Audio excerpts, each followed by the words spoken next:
Chapter 3. The Thief.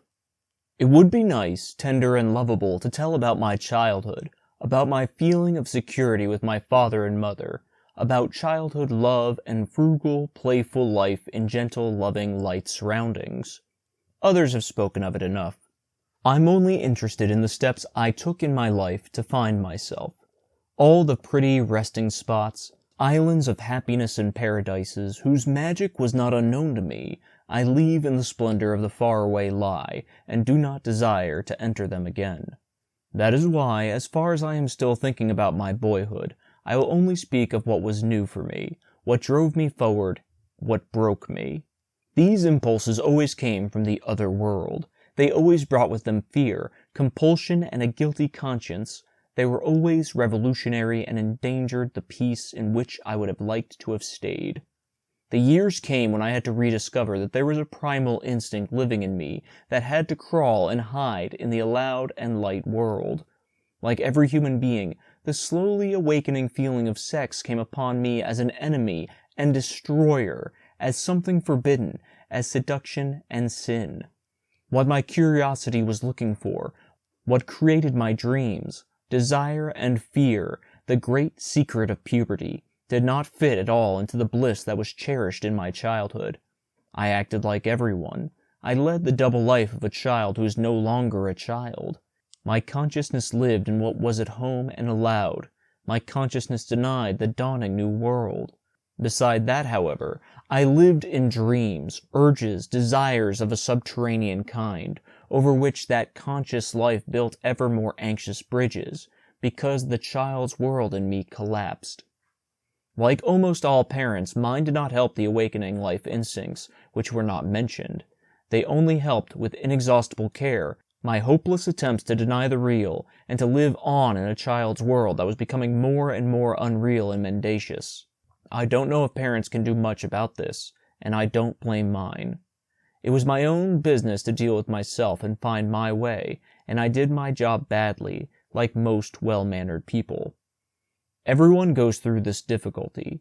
For the average person, this is the point in life when the demands of one's life clash most fiercely with the environment, when the way forward must be fought hardest.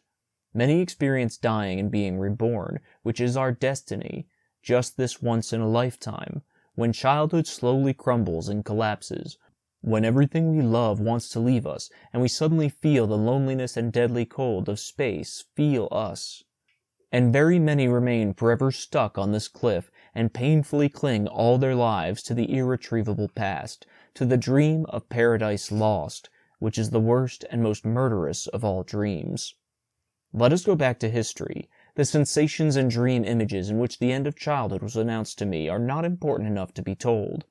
The important thing was, the dark world, the other world, was there again. What had been Franz Kromer was now in me, and with that, the other world regained power over me from the outside. It had been several years since the Kromer affair. That dramatic and guilty time in my life was very far from my mind at the time, and seemed to have passed away like a brief nightmare. Franz Kromer had long since disappeared from my life, and I scarcely noticed if he ever met me. But the other important figure in my tragedy, Max Demian, never completely disappeared from my circle. But for a long time, he stood far off on the sidelines, visible, but not effective. Only gradually did he come closer again, once again radiating strength and influence. I'm trying to remember what I know about Demian from that time. It may be that I haven't spoken to him once in a year or more. I avoided him, and he didn't impose himself at all. About once, when we met, he nodded a friendly greeting to me. It then sometimes seemed to me that there was a subtle note of scorn or ironic reproach in his friendliness, but that may have been his imagination. The story I had experienced with him, and the strange influence he had on me at the time, were as if forgotten, both by him and by me. I took for his character, and now that I remember him, I see that he was there after all, and that I noticed him. I see him going to school, alone or among other older students, and I see him strange, lonely, and quiet, walking between them like a star, surrounded by his own air, living under his own laws. No one loved him, no one knew him except his mother, and he seemed to treat her like an adult rather than a child. The teachers left him alone as much as possible. He was a good student, but he didn't try to please anyone, and ever we heard rumors of some word, gloss, or counterspeech he was supposed to have given a teacher, which lacked anything in harsh challenge or irony. And always we heard rumors of some word, gloss, or counterspeech he was supposed to have given a teacher, which lacked anything in harsh challenge or irony. I reflect with my eyes closed, and I see his image appear. Where was that? Yes, now it's back. It was in the alley in front of our house. There I saw him one day, a notebook in his hand, and saw him drawing.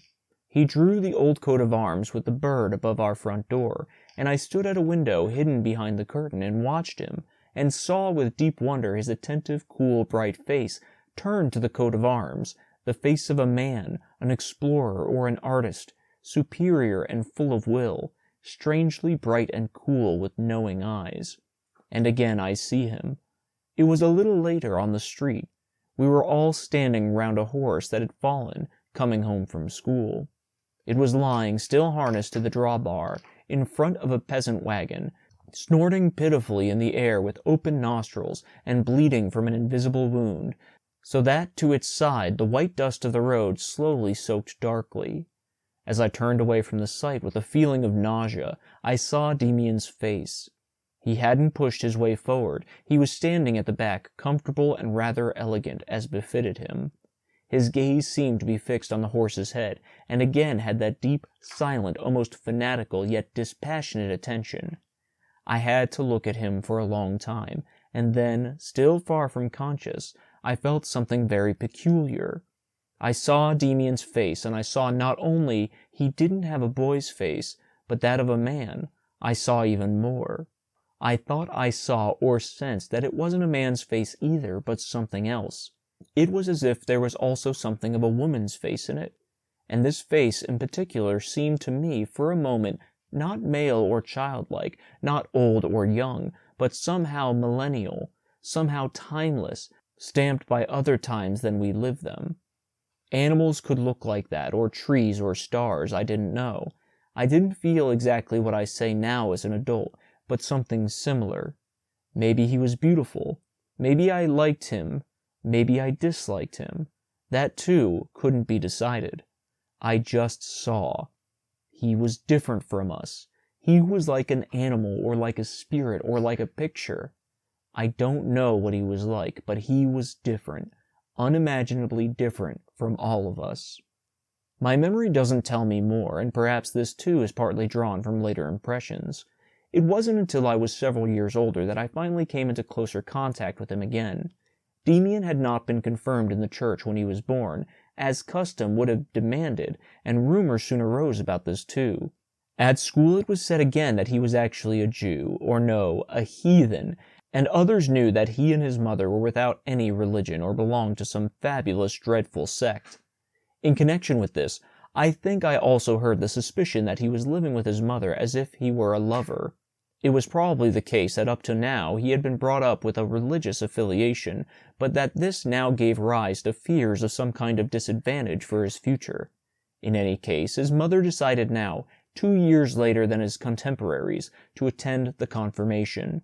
So it came about that he was my comrade in confirmation classes for months now.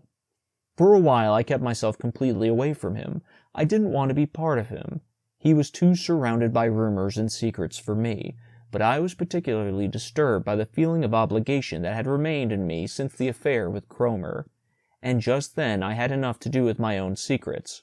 For me, the confirmation class coincided with the time of the decisive enlightenment in sexual matters, and despite good intentions, my interest in religious instruction was greatly impaired. The things the priest spoke of lay far away from me in a quiet, holy unreality. They were perhaps quite beautiful and valuable, but by no means topical and exciting, and those other things were just that in the highest degree. The more this state of affairs made me indifferent to the lessons, the more my interest again approached Max Demian. Something seemed to connect us. I must follow this thread as closely as possible. As far as I can remember, it started with an hour early in the morning, when the light in the schoolroom was still on. Our spiritual teacher had brought up the story of Cain and Abel. I hardly paid attention. I was sleepy and hardly listened. Then the pastor began to speak urgently of the sign of Cain in a raised voice. At that moment I felt a kind of touch or admonition, and looking up I saw Demian's face turned back towards me from the front row of pews, with a bright speaking eye whose expression could be both mockery and seriousness. He looked at me for just a moment, and suddenly I listened intently to what the pastor was saying, heard him talking about Cain and his sign, and I felt a deep down knowledge that it wasn't the way he taught it, that one could do the same, could see differently, that criticism was possible. With that minute there was again a connection between Demian and me, and strangely there was hardly this feeling of a certain togetherness in the soul, when I saw it magically transferred to the spatial realm. I didn't know if he could arrange it that way himself, or if it was pure coincidence. I still firmly believed in coincidences. After a few days ago, Demian had suddenly changed his place in the religion lesson, and was sitting right in front of me. I still remember how much I liked to breathe in the delicate fresh smell of soap from his neck in the middle of the miserable poorhouse air of the overcrowded schoolroom.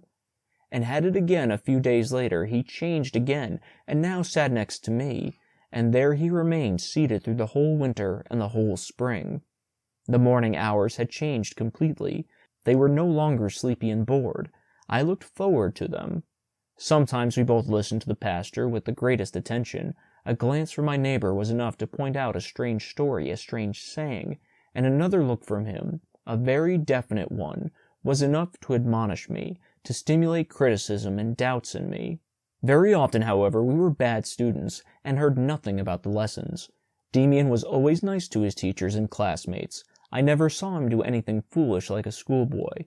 You never heard him laugh out loud or chatter. He never drew criticisms from the teacher.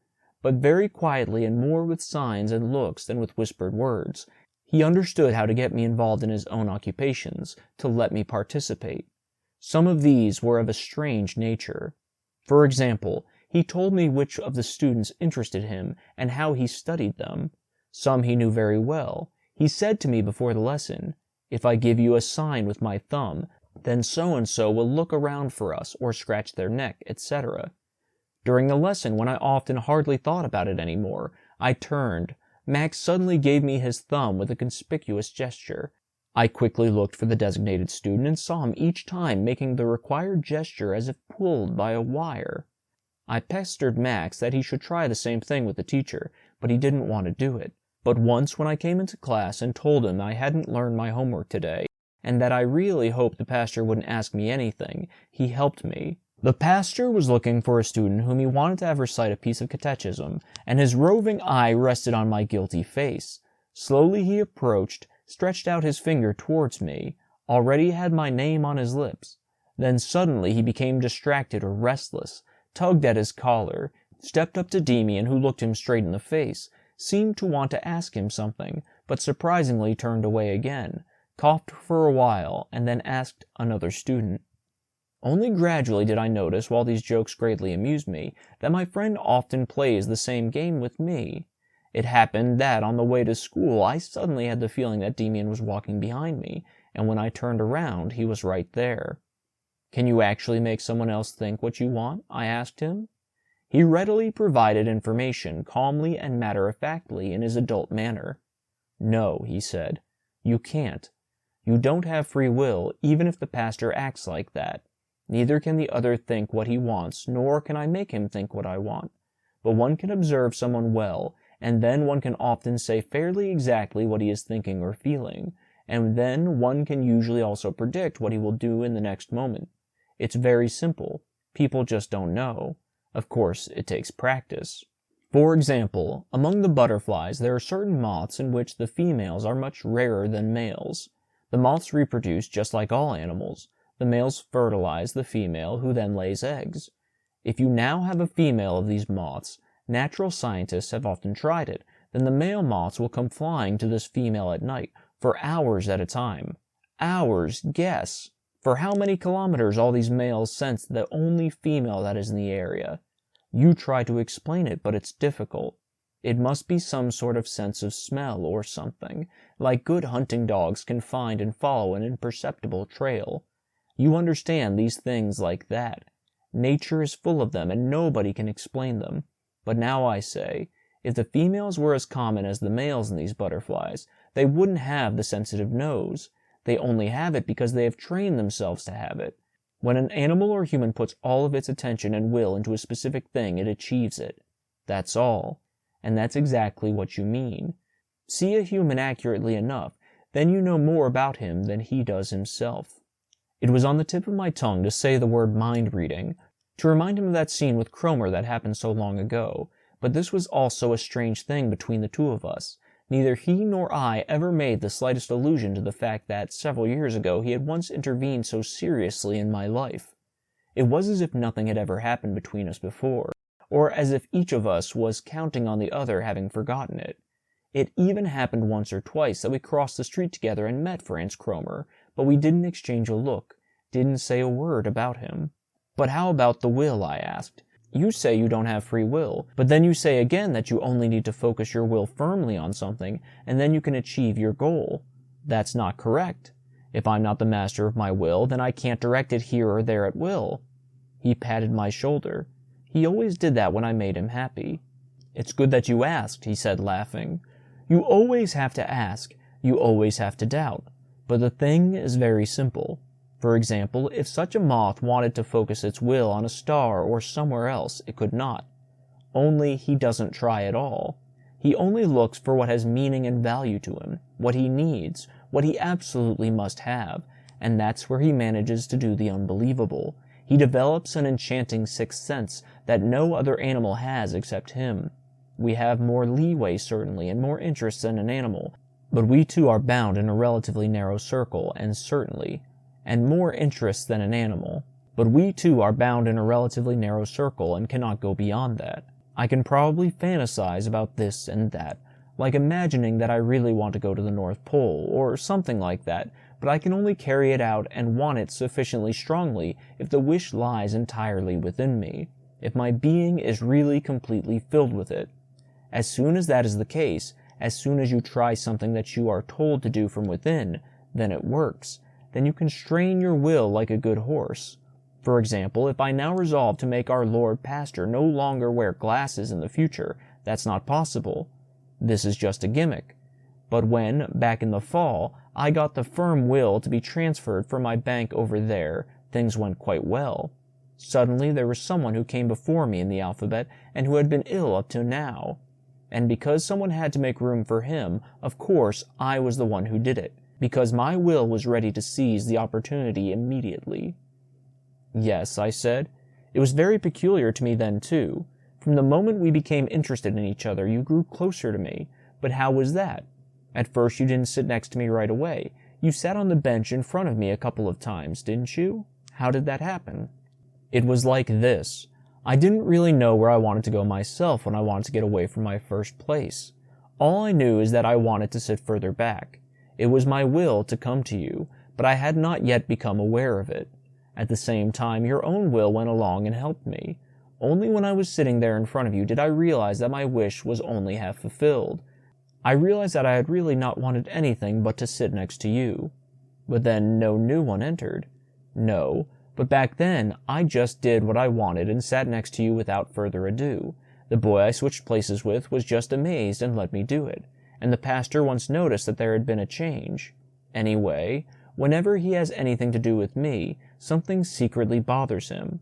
He knows that my name is Demian, and that it's not true, that my D sitting in the name at the very back under the S, but that doesn't penetrate to his consciousness, because my will is against it, because I keep preventing him from doing so. He always notices that something is wrong and looks at me and starts to study, good sir. But I have a simple tool. I look him straight in the eye every time. Almost everyone takes it badly. They all get restless. If you want to get something from someone and unexpectedly look them straight in the eye and they don't get nervous at all, then give it up. You get nothing from him. Never. But that's very rare. I actually only know one person it doesn't help me with. Who is that? I asked quickly. He looked at me with the slightly narrowed eyes he got in thoughtfulness. Then he looked away and didn't answer, and despite intense curiosity, I couldn't repeat the question. I believe, however, that he was talking about his mother at the time. He seemed to live very intimately with her. but never spoke to me about her, never took me home with him. I hardly knew what his mother looked like. Sometimes at that time I made attempts to emulate him and to concentrate my will on something in such a way that I had to achieve it. There were wishes that seemed urgent enough to me, but it was nothing and didn't work. I couldn't bring myself to talk about it with Demian. What I wished for, I could not have confessed to him, and he didn't ask either. In the meantime, my faith in questions of religion had developed some gaps. However, in my thinking, which was thoroughly influenced by Demian, I differed greatly from those of my classmates, who had to show complete unbelief. There were such few, and they left occasionally hearing words like "it's ridiculous and degrading to believe in a God," and stories like the Trinity and Jesus' immaculate birth are just laughable, and it's a shame that stuff is still being peddled. I didn't think so at all. Even when I had my doubts, I knew enough from my childhood experience of the reality of a pious life, such as that led my parents, to be neither unworthy nor feigned. Rather, I still had the deepest reverence for the religion. Only Demian had gotten me used to looking at and interpreting the stories and beliefs more freely, more personally, more playfully, more imaginatively. At least I always gladly and with pleasure followed the interpretations he suggested to me. A lot of things, of course, were too harsh for me, including the matter about Cain, and once during confirmation class, he startled me with a view that was perhaps even bolder. The teacher had spoken of Golgotha. The biblical account of the suffering and death of the Savior had made a deep impression on me from the earliest times. Sometimes, as a little boy, I had, for example, on Good Friday, after my father had died, I had read the story of my Passion, lived intimately and moved in this painfully beautiful, pale, ghostly, and yet tremendously alive world, in Gethsemane and Golgotha, and while listening to Bach's Matthew Passion, the dark, powerful luster of suffering in this mysterious world had flooded me with all mystical shudders. I still find in this music and the Actus Tragicus the epitome of all poetry and all artistic expression. Now, at the end of that lesson, Demian said to me thoughtfully, "There is something, Sinclair, which I do not like. Read the story once and taste it on the tongue. There is something that tastes bland. Namely the thing with the two thieves. It's great how the three crosses stand together on the hill, but now this sentimental tract story with the stave thief. First he was a criminal and committed outrageous deeds, God knows what, and now he's melting away, and having such whiny feasts of recovery and remorse. What is the point of such remorse 2 steps from the grave, I beg you? Once again it is nothing but a real priest's story, Swedish and dishonest, with lard of emotion and most edifying background. If you had to choose one of the 2 thieves for your friend today, or consider which of the 2 you could trust more, it would certainly not be this whiny convert. No, it's the other one. He's a guy and has character. He doesn't give a damn about a conversion, which in his situation can only be nice talk. He goes his way to the end and doesn't cowardly renounce the devil at the last moment, who had to help him up to that point. He is a character, and people of character tend to be neglected in Bible history. He may also be a descendant of Cain. Do not you think? I was very upset. Here in the story of the crucifixion I thought I was quite at home, and only now did I see how little I had listened to and read it personally, with how little imagination and fantasy. None the less, Demian's new idea sounded fatal to me, and threatened to overthrow concepts in me that I thought I had to hold on to. No, you couldn't deal with everything and everyone like that, even with the holiest things. As always, he noticed my resistance immediately, even before I said anything. "I know," he said resignedly. "It's the old story. Just don't take it seriously. But I want to tell you something. Here is one of the points where you can see the lack in this religion very clearly. The point is that this whole God, Old and New Covenant, is an excellent figure, but not what he is supposed to represent. He is the good, the noble, the fatherly, the beautiful, and also high, the sentimental, quite right. But the world also consists of other things, and now it's all just being attributed to the devil, and this whole part of the world, this whole half, is being suppressed and hushed up. Just as they praise God as the father of all life, but simply keep quiet about the whole sexual life on which life is based, and possibly declare it to be the stuff of the devil and sinful. I have nothing against worshipping this God, Jehovah, not in the least, but I think we should worship and hold sacred all, the whole world, not just this artificially separated official half. So in addition to the service, we must also have a service with the devil. I think that's right. Or else, one would have to create a God who also includes the devil in himself, and who you don't have to turn a blind eye to when the most natural things in the world are happening. Contrary to his nature, he had almost gotten violent, but a moment later he smiled again and didn't press me any further. In me, however, these words met the riddle of my entire boyhood, which I carried within me every hour and of which I had never said a word to anyone. What Demian had said there about God and the devil, about the divine official and the hushed-up devilish world, that was exactly my own thought, my own myth, the thought of the two worlds or halves of the world, the light and the dark. The insight that my problem is a problem of all people, a problem of all life and thought, suddenly flew over me like a holy shadow, and fear and awe came over me when I saw and suddenly felt how deep my own personal life and mine participated in the never-ending stream of great ideas. The insight was not joyful, although it was somehow affirming and exhilarating. It was hard and tasted rough.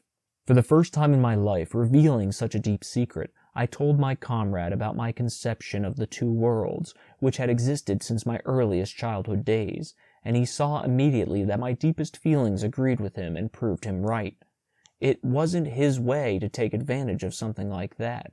He listened with more attention than he had ever given me, and met my eyes until I had to avert mine, because I saw that strange, animal-like timelessness in his eyes again, that unimaginable age. "We'll talk more about that some other time," he said gently. "I see you think more than you can tell. But if that's the case, then you also know that you've never quite lived what you thought you would, and that's not good. Only the thinking we live has value. You knew that your permitted world was only half the world, and you tried to hide the second half from yourself like the pastors and teachers do. You will not succeed. No one succeeds once they start thinking." It hit me deep. "But," I almost shouted, "there's actually and really forbidden and ugly things, you can't deny that. And they are now forbidden, and we have to do without them. I know there is murder and all sorts of vices, but just because there is such a thing, am I supposed to go and become a criminal?" "We won't get through with it today," said Max. "You certainly shouldn't kill or murder girls for pleasure, no. But you're not there yet when you can see what allowed and forbidden actually mean. You've just felt a piece of the truth. The other is yet to come, count on it. For example, you've had a drive in you for about a year now. It's stronger than all the others, and it's considered forbidden. On the contrary, the Greeks and many other peoples made this instinct a deity and worshipped it in great festivals. Forbidden is therefore not something eternal. It can change. Even today, anyone can sleep with a woman as soon as he has taken her to the pastures and married her. It is different with other peoples even today.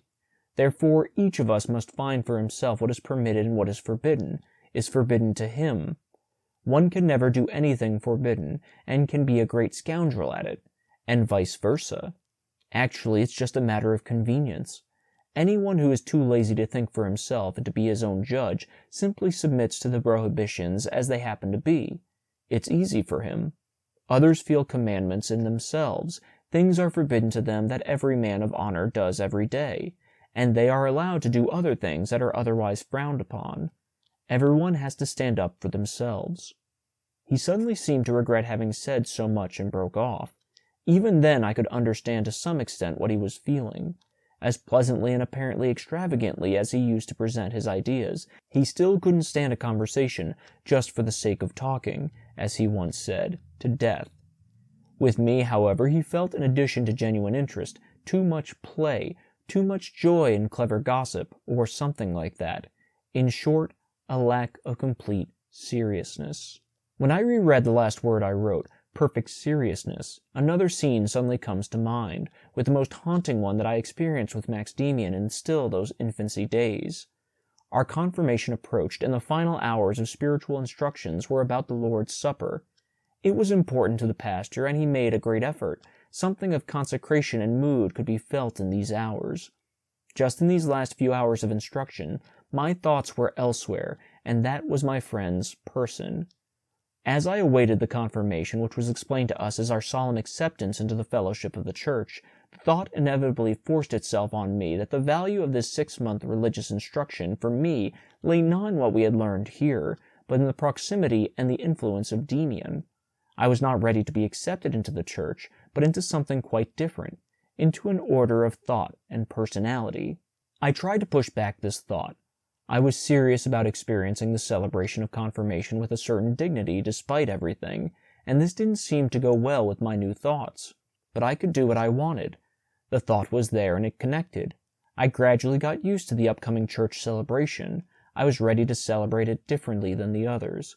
It was supposed to mean acceptance into a world of ideas like the one I had gotten to know in Demian. It was in those days that I once again argued vigorously with him. It was just before a lesson. My friend was tight-lipped and didn't enjoy my speeches, which must have been pretty precocious and self-important. "We talk too much," he said with unusual seriousness. "Wise talking has no value at all. None at all.